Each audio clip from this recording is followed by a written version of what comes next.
Desensitization and distraction have proven to be effective forms of social control, employing the reach and diversion tactics of corporate media to control the scope of public opinion.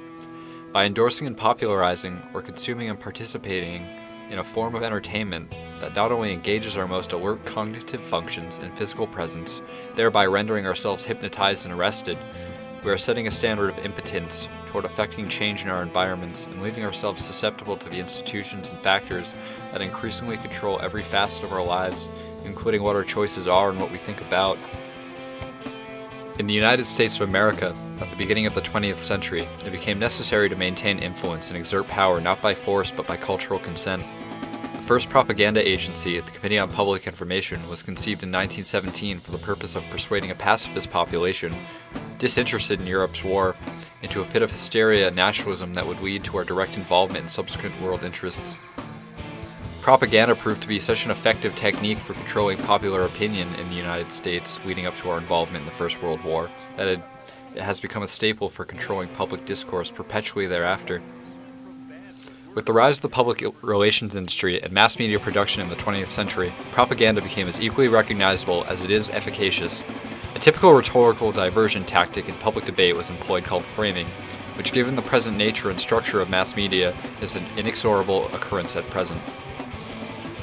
Your correspondents understand that basically the entirety of the mass media, which reaches the vast majority of the population in the United States of America, is owned and controlled by corporations. For instance, 6 corporations, General Electric, News Corp, Viacom, Time Warner, Disney, and CBS own and control over 90% of media input on television, according to a study published in 2012. The billions of dollars that these companies profit per year by controlling our programming and installing the advertisements that target every conceivable distinction of our individuality and appeal to our sense of an ideal world, which is actually their ideal world for selling a product that nobody needs, goes directly into controlling our political processes and our government, thereby further controlling the manner in which we inhabit and control our environments. As if this complex weren't insidious enough,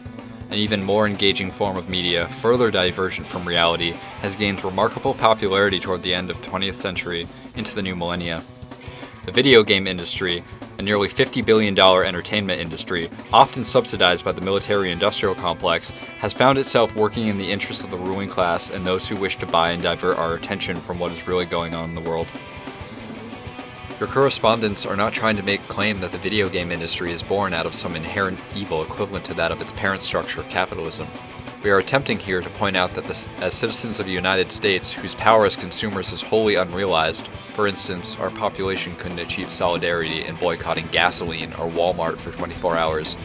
it is within our power to disengage forms of media that seek to indoctrinate us into prevailing ideologies, such as nationalism and imperial militarism, and capitalize on our individual attention, that which we can turn toward problems facing our planet, such as starvation, deforestation, extinction of wildlife, pollution, genocide by policing factions, and control of people by corporations, oppressive religions, and governments.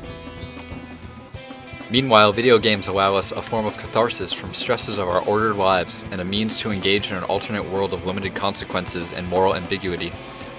essentially freeing us of the sort of conscious burden of which your correspondents might have just reminded you. We ask this of you and of ourselves. The power and consciousness we have developed toward realizing how little power and awareness we have in being enslaved or incumbent to a modern industrial society entirely contingent on corporate control. Should we, and how can we spend our time engaging in such abysmal forms of unreality while our global community suffers and dies?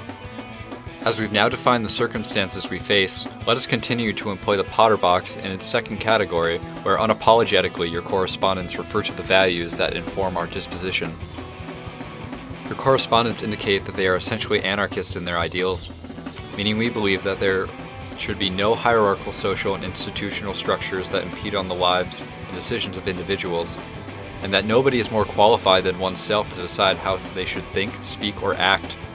We operate under the Zen anarchism understanding that if humankind is inherently good, then we will survive and our environment will prosper, while if humankind is bad, that we will arrive at an end of chaos and devastation to our environment. It looks very much, as we examine global trends, that the latter seems to be ultimately our trajectory, but your correspondents are, at their hearts, visceral humanitarians and environmentalists who recognize corporations and the ruling class as direct enemies to our ideals.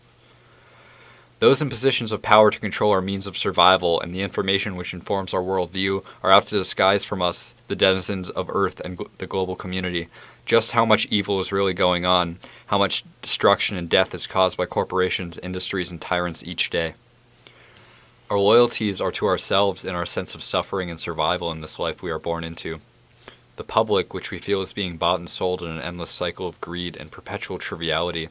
and the Earth, including all of its inhabitants, flora, fauna, or otherwise, and our ability to struggle to survive and live symbiotically in the ways we know how and can learn from one another.